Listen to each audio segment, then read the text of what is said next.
Evening everyone, my name's Rachel Cable and I'm the head of Oxfam Cymru, and I've been asked to chair this panel discussion. It's the second time I've seen this film. I watched it yesterday and I've watched it again today, and it's quite a lot to take in. I can see quite a lot of shell-shocked faces. So what we're going to do, I'm going to ask the panel to introduce themselves, and I've got a couple of questions for the panel to kick us off, and then I'll come to the floor for you all to ask your questions. So if we start on the far left. I'm Nan Arthur, People's Assembly, Left Unity, ex-Labour Party, trade union activist for many years. Hello everyone, I'm Jo Stevens, I'm the Labour MP for Cardiff Central and I used to be a trade union solicitor. Hello everyone, I'm Vince. I've been asked to contribute some material to this film tonight. Maybe give you a little bit more of an insight from the things as they actually are. I'm Shavanah. I am the Wales TUC president, and I'm also a trade union officer for the PCS union, and the chair of Cardiff Central Labour Party. Thanks all. So just to kick us off, the discussion today is being recorded. So if you are going to ask a question from the floor, please wait for a microphone to come to you. There are some roving mics around, so just wait, there they are, thank you. So just to kick us off, the first thing to say is that in Wales today, 24% of people are living in poverty. And I think what's more shocking than that is that figure has been there or thereabouts for the last 10 or 11 years. And I think that's pretty shocking. And actually there were some stats out a couple of months ago, the latest child poverty statistics. And there's one electoral ward in Wales, in Rhondda Cynon Taf, a place called Penrhyw Caeber, which is not that far from here, where 49% of children are living in poverty. And when you start to delve down into what those statistics look like, a huge number of those families, someone's in work. We used to think as work as the route out of poverty, and I'm afraid it isn't at the moment. Last year, a man called Professor Philip Alston visited the UK. Philip is the United Nations Special Rapporteur for Poverty. It's quite a job title. And he spent about a week in the UK travelling around talking to people, talking to governments, talking to the third sector and others about poverty in the UK. You can find his report online, and it's absolutely damning about poverty in the UK. You know, we're the 5th richest economy in the world, and yet people are queuing up to use food banks. We saw in the film, Ricky says at one point when they're in bed, he says, everything's out of whack. And so my first question to the panel this evening is he right? Shall I come to you first, Jo? That line really struck me in the film. It's the first time I've seen the film tonight, and it starts off and you see a normal family doing normal things, and by the end of it, everything has crumbled. And the point about being out of whack is absolutely right, because it just demonstrated how far the power imbalance in our country has shifted. You know, there's always been an imbalance, but the distance between those who do the best and everybody else and those who really do the worst has grown massively. And it's that kind of gap in inequality and the increasing inequality that comes through, and I think that's what we need to turn around. There needs to be a huge shift, a recalibration of how the economy and our public organisations work for everybody, and that is a big problem, but it's also a huge opportunity because it's in our hands to make that change. Thanks, Jo. Should we go left to Len? Yeah, I think really the question to ask is what can we actually do about it now? I've been a trade union organiser for many years and become very, very aware that the law in itself does not protect people at work. What really protects people at work is their own organisation, collective organisation at the workplace. I spent most of my time as a trade union organiser, branch secretary, actually making sure that the employers stayed within the law. That's the only way of ensuring the sort of things we've seen in the film don't happen. sorry, it's not the only way. Obviously the law and political change is very, very important, but without organisation from the bottom in the workplace, it cannot be policed and cannot be put into operation. So I think our key, for me, the key message of the film is A, what can people in work do to start organising, and B, what can we do as a community to help people and give people the confidence to start reorganising in the workplace. So that's really my key message. Thanks, Len. Vince, is everything out of whack? It very much is so, right from the grassroots, right to your working. If you look at the context, everything's out of whack. If you're not coming from a stable background with money behind you, that's it from the outset. If your department works in pensions, etc., you have to deal with them. Everything is out of whack. It's out of sync. You know, there's definitely, the divides are just getting huge now. They're not getting smaller, and they're going to get bigger. And as Len said, like, you know, the only way we're going to make a difference now is to start pulling together, to start making a difference, because they love us divided.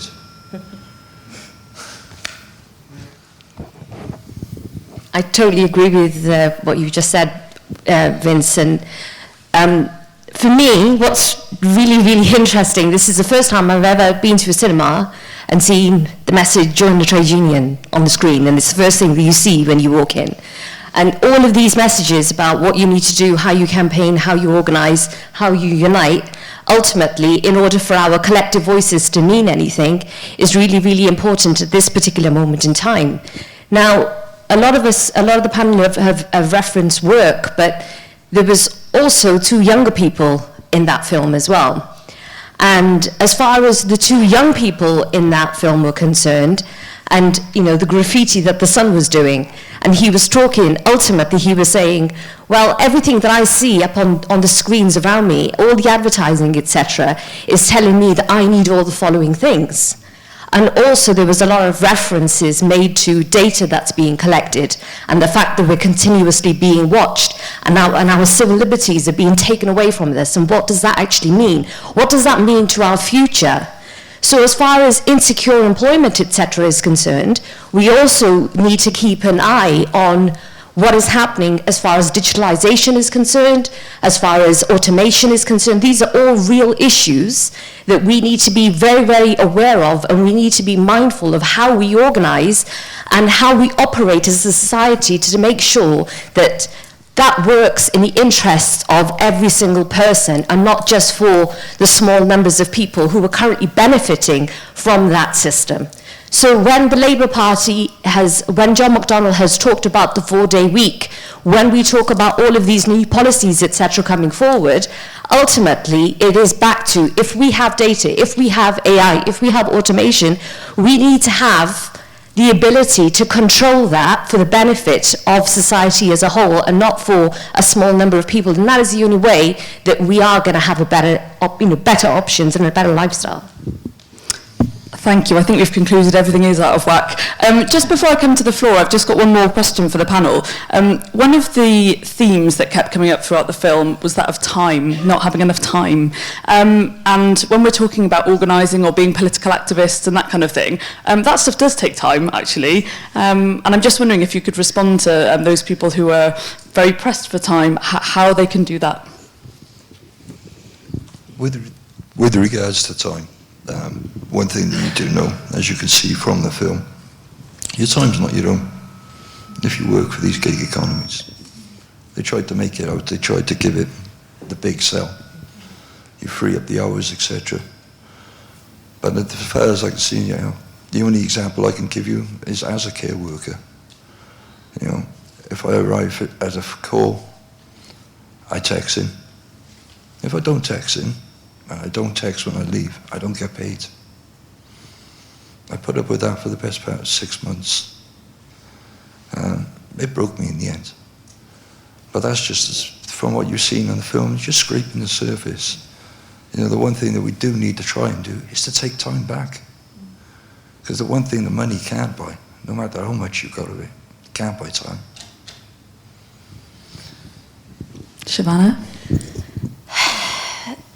We see stuff like this on a day-to-day basis, and it's not just in the workplace, but you see it out and about in your community. You will, the story, as you say, this has barely scratched the surface, because this entire panel will have several examples of people that we know, but also family members, friends and family members, people who are very, very close to us.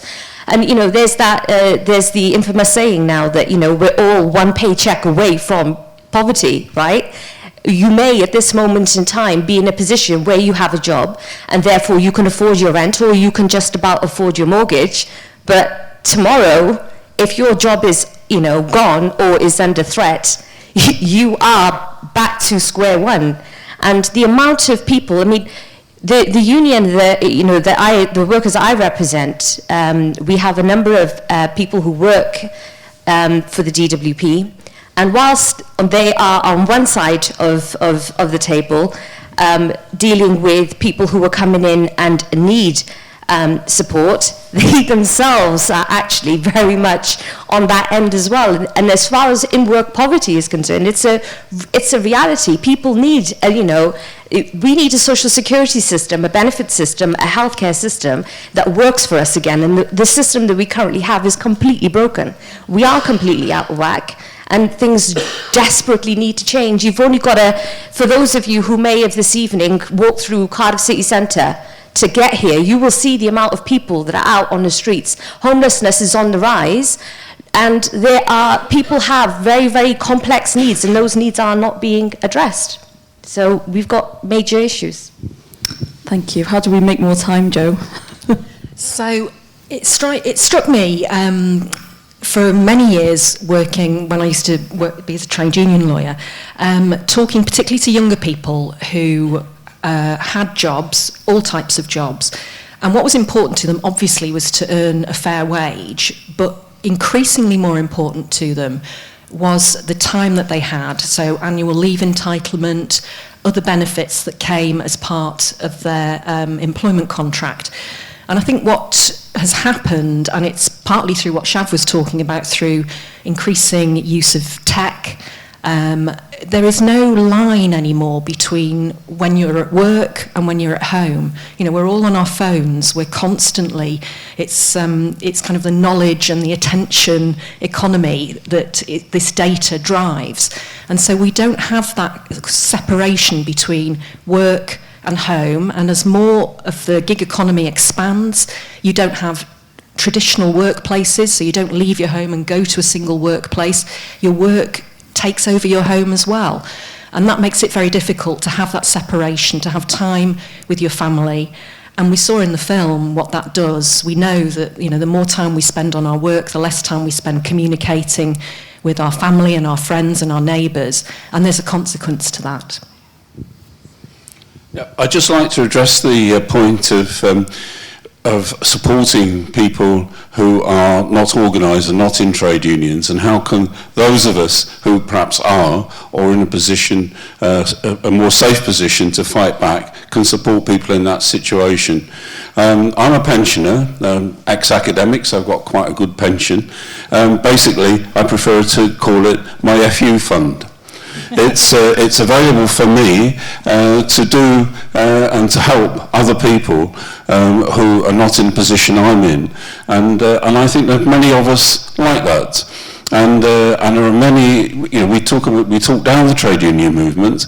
There's still 6 million people who are in the trade union movement in this country, and it's very, very important that we join together as a community and with the trade union movement to help people who are not organised to get organised. And if I can just briefly do a plug. We've been trying to, as People's Assembly in Wales, and with my UCU, University and Colleges Union, retired members branch, of which I'm a member of, we've jointly funded this leaflet, which is Better Than Zero Wales, which puts forward basic legal rights, but with some suggestions about how people can organise on the back.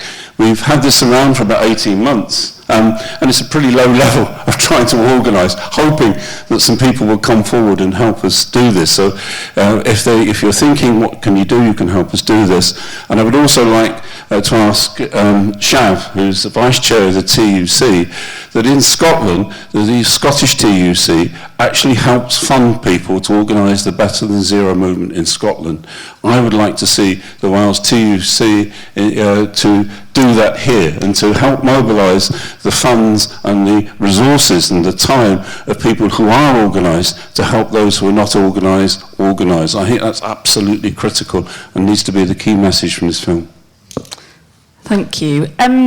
I'd like to come to the floor. There are 2 microphones, people on either side of the room, my glamorous assistants. Please give me a wave if you want to ask a question. I'll probably take 3 at a time if that's okay, just because there's going to be lots of hands up. I'm going to come the gent there, and then I'm going to come to the lady in the yellow there, and then the man in the blue there.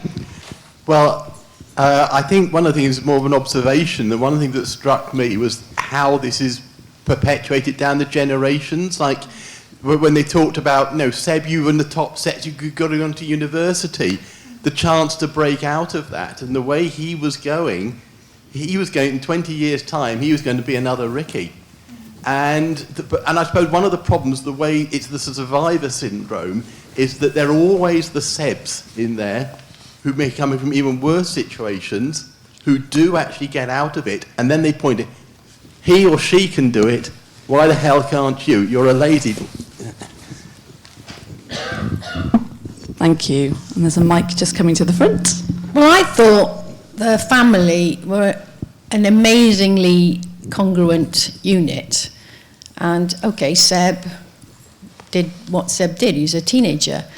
And yet he came home. There's a massive, caring, empathetic theme that went on in the family. But they were isolated. And there was also a strong... When Ricky was working, you know, evidently his colleagues empathised with him, except for the person who is his boss. And I just thought that there was a lot of potential for support within work and at home. And I just felt it was a bit unreal, that sense of isolation. I thought, okay, so TUC. Where the hell were the TUC? I mean, well, you know, the TUC in those lives is like, well, if Ricky said, well, go to your TUC, go to your trade union, see what they can do. We had there was no reference to that. And I think in these days, you know, the people I work with wouldn't understand what a TUC meant. They wouldn't know. And so you start with, first of all, the family and the communities and their working compatriots, and link up those units. And I felt that the family were a very, very strong domain in that film. I thought it was incredibly reassuring. I thought Seb was a wonderful son to have, and you know, a lot of strength to be had in that family. It was. And the guy that ran the you know, yeah, he had a profit to make, and so where was everybody else? There was no. I saw no trade union representatives anywhere.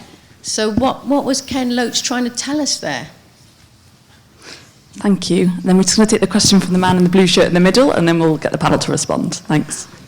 Hi, I've spent the last 3 years doing some research into the needs of the various people on these precarious contracts, including people who are self-employed, like we saw in the film, but also people who are on short-term, 0 hours, PAYE employed contracts. And that's involved me talking to quite a lot of people, including general secretaries and deputy general secretaries of some of the big trade unions.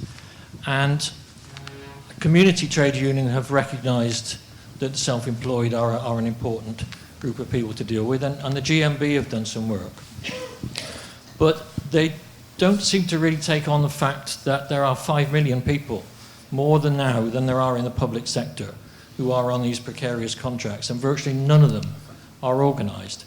And one of the union organisers I talked to from the GMB in London, where the GMB had done quite a lot of work with Uber drivers and Deliveroo cyclists, told me how he organised the Deliveroo cyclists. And it's not that tricky.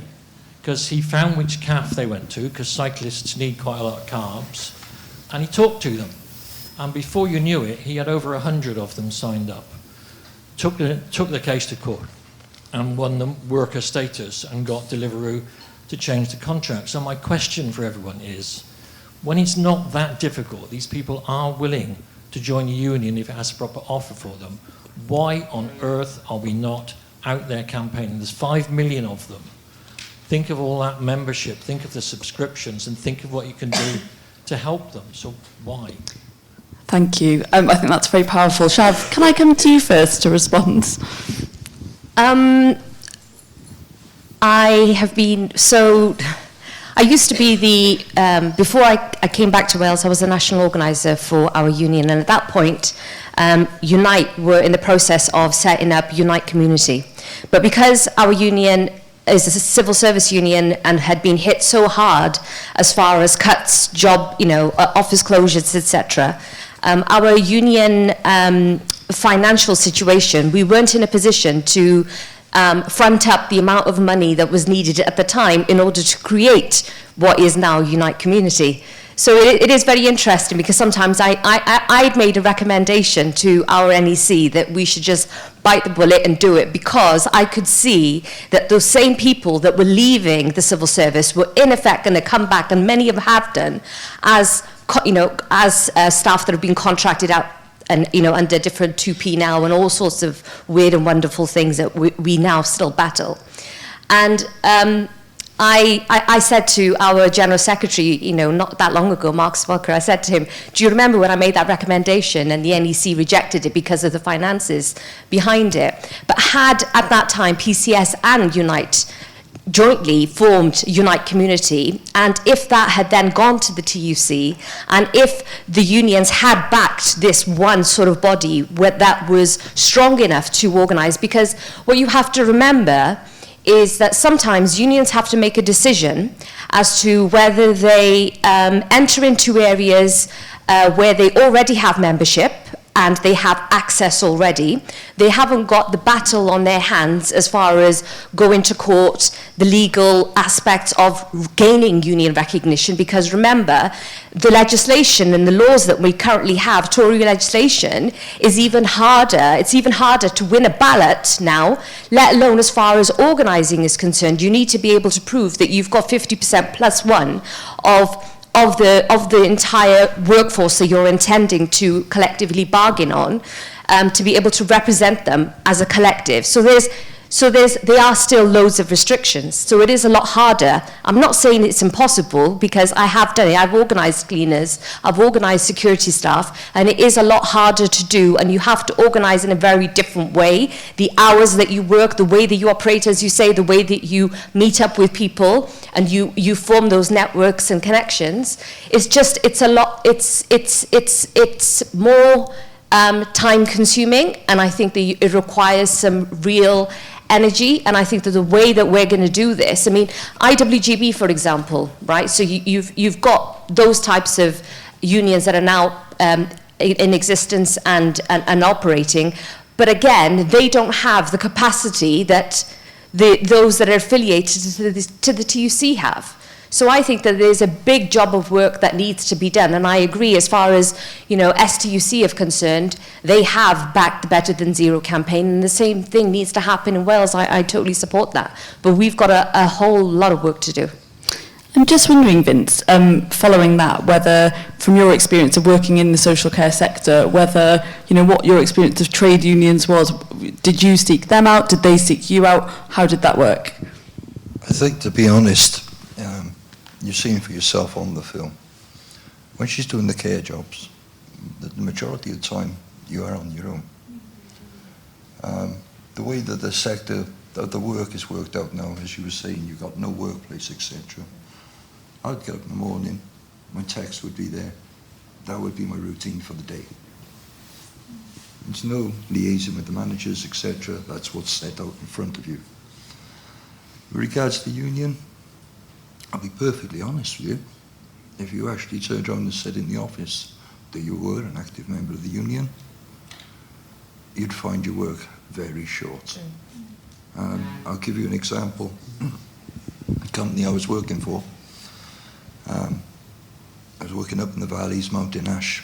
There's an awful lot of poverty up there.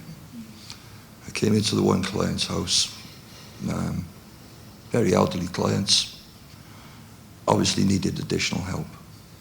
Went back to the office, said, look, such and such, they do need additional help, they're really struggling, what can we do? No uncertain terms told, mind my own business. I'd only been there 4 weeks, not to rock the boat, as they put it. 2 weeks went on, still nothing was done. So I enormously went to the Care Inspectorate of Wales. Something was done. Within a week to 10 days, things started to change. They never approached me directly, but all of a sudden I'm doing 15-minute calls. I find out my first month's wage, I only actually get paid for the 15 minutes. £2.12 for that 15 minutes. So the £8.21 an hour is gone. Now effectively, I might earn £6 an hour if I'm lucky. They won't pay for your travelling time. But regards to union membership now, I honestly do think if you come out and sort of, I'm an active member, I belong to Unison now, no, you wouldn't get the work. And it's the same regards to Ricky on the film there. You can see the way he's being treated. He starts to rock the boat and he starts to make sort of waves. Things dry up. And you can't prove anything against him. You can't prove discrimination. Right? The work's not there. So it is going to be an uphill struggle. You know, there's so many aspects I could tell you about. You know, Department of Works and Pensions. It'll be funny. People on universal credit these days, applying for universal credit, they need a union in their own right to support them. They could really do with it. Because of, you know, the example of the way that people are being treated these days. And as I said earlier, the divide's just getting bigger. So we do have to find a way that we can pull this in and get the recognition out there and get it done fairly. And I think there was a point about family resilience, I think is what you were talking about. And I think one of the things that we see quite clearly is the stress that this situation puts on individuals and families. And so I just wondered, Joe, with your employment lawyer hat on as well, what more employers can do. You know, we talked about trade unions, but I'm just wondering whether we should be pointing the finger at business as well. Yeah, of course we should be pointing the finger at business. I mean, what I really hope for, what I want for Christmas is a Labour government, because with a Labour government will come a new Employment Relations Act. And I've worked on this with a team, with members of the Shadow Cabinet. We have got some of the most complicated, one-sided, anti-worker employment legislation in Europe.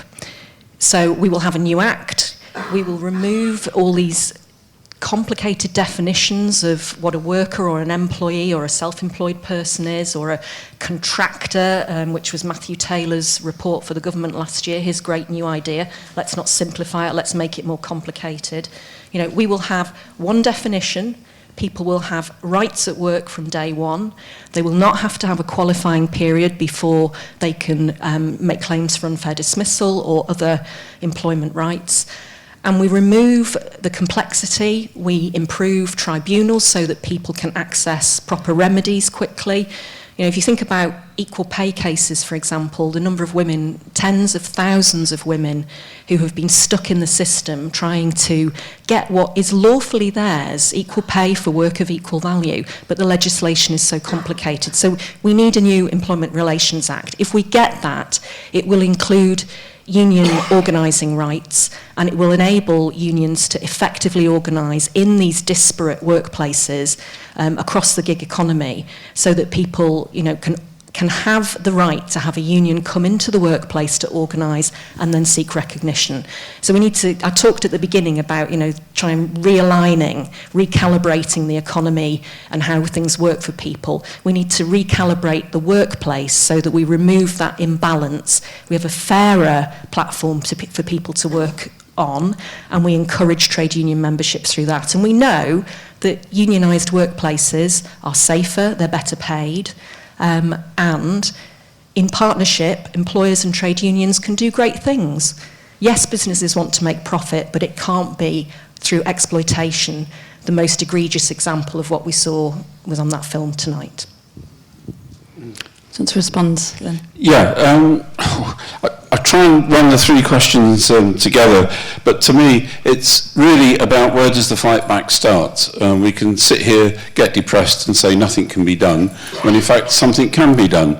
And first of all, I think you just have a look, Google Better Than Zero Scotland, and look at the number and look at the sort of things that they do to organise people in the hospitality industry and in other industries that are not organised. It really is truly inspiring, and it can be done and is being done now.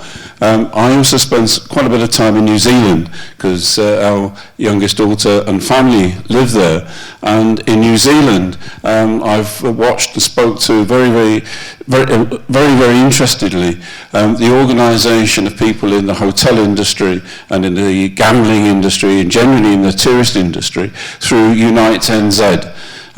They more or less built the union from scratch over a 10-year period, and have been so successful they even forced the last Tory government, national government, to pass a law against zero-hour contracts, and that came about through their self-organisation from the bottom up. There are two things which are common in both Better Than Zero in Scotland and in the campaign, Unite campaign in New Zealand, and that is that they linked the local community with the workplace. So they helped people to join the union via the family and community link so that there was support there. You weren't joining as an isolated individual who could be subject to intimidation.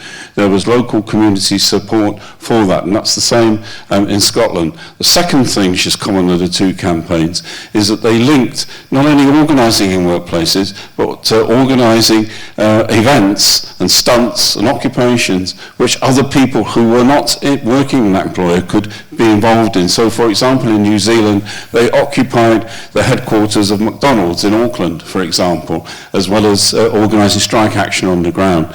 And in Scotland, for example, they've organised the Scottish Red Choir, composed largely of retired people like me. I can't sing, they can sing, and so that when they're having strikes, they go to a series of pubs and cafes, and then start singing songs about building the union and so on to support the staff. There are a range of things, if we think carefully and think creatively, that we can start to help people to organise by linking up people in the workplace with the community, by linking the local with the national, and not just...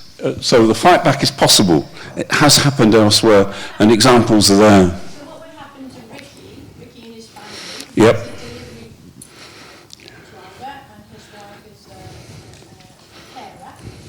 We're just going to get you a microphone, otherwise it won't get picked up on the recording. Yeah. So if you What would take I that advise? example, how would you help him? How would you help Ricky, and how would you Right. help his wife in that scenario? Well, Let's just take it. You know, we all get deliveries from Ricky every day, all of us. And how will we help Ricky and his wife? I think it's a really important question, and we are short of time, so if the panel... 60 seconds each to respond to that, exactly that, because you're right, we need practical answers to that question. If you were there and what's the advice? So I'll come to the panel, 60 seconds each on that, and then I'm going to come to the floor for one more question.